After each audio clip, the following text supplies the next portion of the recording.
If you've played Minecraft for a while now and never learned about all the crazy features that were removed from Minecraft during its development, then stay tuned for 10 of the weirdest unused features in Minecraft Java Edition. Make sure you watch to the end to learn about the strangest update that ever came to Minecraft, and remember to hit that subscribe button and enable notifications for my weekly videos. Now let's get to it. The best place to start is where it all began. In-dev Minecraft was quite a different game from today, and at the time Notch was adding small things to the game like crafting, food, and combat. But in one particular update, Notch added the support for MD3 models, which was soon implemented in the form of these strangely uncanny mobs. Rana, Steve, Beast Boy, and Black Steve were test mobs created by the lead artist for Mojang at the time, Doc. These characters littered the world, gliding across the ground with no animations and giving you a slightly unsettled feeling when seeing them. These mobs were removed from the game shortly after their addition due to disagreements between Notch and Doc about the direction that the game's art style was going in. I can't imagine what it would be like today if we still had these in the game. Another in-depth feature that I actually really wish was still in the game today is the ability to take isometric screenshots. This feature allowed the player to capture aerial screenshots of their Minecraft worlds with just a press of the F7 button.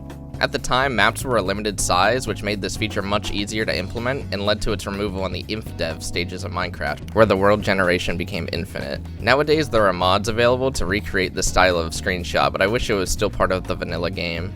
Prior to the introduction of redstone in Minecraft, there was a different concept introduced into the game in the form of gears. These gears had an animated texture that would spin around clockwise, and when placed next to each other, they would turn together. The only way to obtain this item was through the use of an inventory editor or some other external tool. I think gears could have been an interesting alternative to redstone, seeing as though they would have been placed on the sides of blocks instead of on the top, which would have led to a whole different branch of innovation from the community. The last feature of in-dev I'll be talking about is all the map types that were available to the player when creating a new world. Because in-dev Minecraft terrain wasn't infinite as it is today, Notch added map themes to spice up the generation.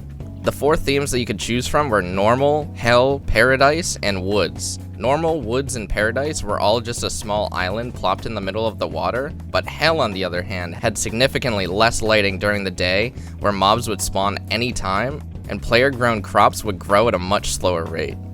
Not only this, but the world was surrounded by a giant impassable ocean of lava. This early map theme definitely inspired the creation of the Nether in a later update. The next step in Minecraft's development cycle after in-dev was InfDev. This is when Notch implemented infinite world generation and allowed the player to continue to explore from millions of blocks without being restricted. In the early stages of InfDev, giant obsidian walls were added originating from the 0-0 position on the map and stretching out in each of the cardinal directions infinitely. These structures were added as a debugging feature to help Notch in his development of the infinite world of Minecraft, but most players didn't know their actual origin until later. If you followed the never-ending obsidian walls for long enough, you might come across something known as the Farlands. This terrain generation bug is subject of much debate, lore, and discussion in the Minecraft community due to it being such a strange phenomenon. The Farlands generate all the way at 12,550,821 blocks away from spawn and are caused by a bug in the terrain generation code of early InfDev Minecraft. This unusual occurrence has had many videos made about it and has been theorized for years now.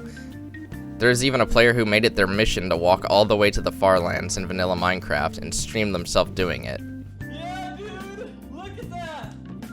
The last removed feature from the InfDev period, similar to the infinite obsidian walls, is the giant brick pyramids which were added to the game to test structure generation. These huge formations were quite the thing to stumble upon while just casually playing the game, because at the time a lot of the development cycle wasn't talked about as much as it is today, so many players would come across things like this and have to theorize about why it was there. Before we get back to the video, make sure to hit that subscribe button and notification bell for my daily shorts and weekly videos. My goal for 2023 is to hit 1,000 subscribers, and I can't do it without your help. It's free and only takes a few seconds, and I really appreciate it. Now let's get back to the video. Jumping over to the original Pocket Edition of Minecraft, which has now been included into the Bedrock Edition, we have a structure that looks like an early attempt at spawning Herobrine. In reality, this structure is called a Nether Reactor, and its purpose in early Pocket Edition was to generate a large shape called the Nether Spire. Inside this giant monolith, items would begin to spawn in the reactor room, such as glowstone dust, quartz, pumpkin seeds, and mushrooms, as well as zombie pigmen. After 45 seconds, the reactor would burn out and the world would change to nighttime.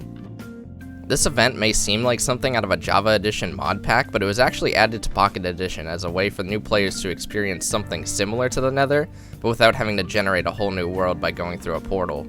This was done because phones at the time didn't have the processing power that they do today. This is a feature that I feel like most people have completely forgotten about, especially when it comes to lore videos and how it could potentially tie in. This may look like a regular chest from the beta stages of Minecraft, but it actually is a locked chest, or a Steveco supply crate. Back in beta 1.4, if the date on your computer was April 1st, or April Fool's Day, then one of these would generate naturally in every chunk of your world. Meant as a nod to microtransactions becoming popular in video games at the time, Notch added this as an April Fool's joke. When opened, it would prompt you to go to the Minecraft store page to purchase a key to unlock it.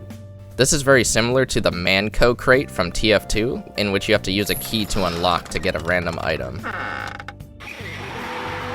If you play Bedrock Edition, then you are probably no stranger to microtransactions, but for Java players back in the day, this was a big surprise. The Steveco supply crate started a trend of regular April Fool's updates presented by Mojang each year. Some of these have added some really wacky and interesting things to the game. In 2015, Snapshot 15W14A was released with the name The Love and Hugs update. In this snapshot, all swords were replaced with hearts on a stick, and instead of hearts, the player would gain love by attacking mobs and taking damage. Along with this lovely mechanic, items like the obsidian boat were added to the game, which would do nothing but sink immediately after being placed in water. Also, a pink wither was added, which would be summoned with pink wool and a potted rose. Along with that, a total of 2 potions were also introduced. One being the Potion of Caring, which caused mobs to move towards the nearest mob to give it a hug, as well as the Potion of Sharing, which makes mobs drop random items like iron or even diamonds.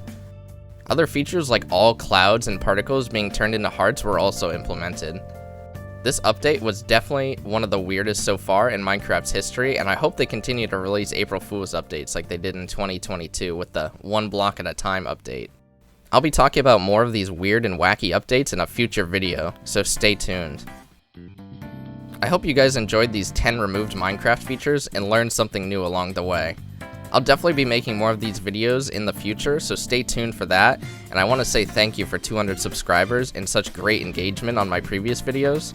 I want to shoot for 1,000 subscribers by the end of 2023, and I think with your help I can do it.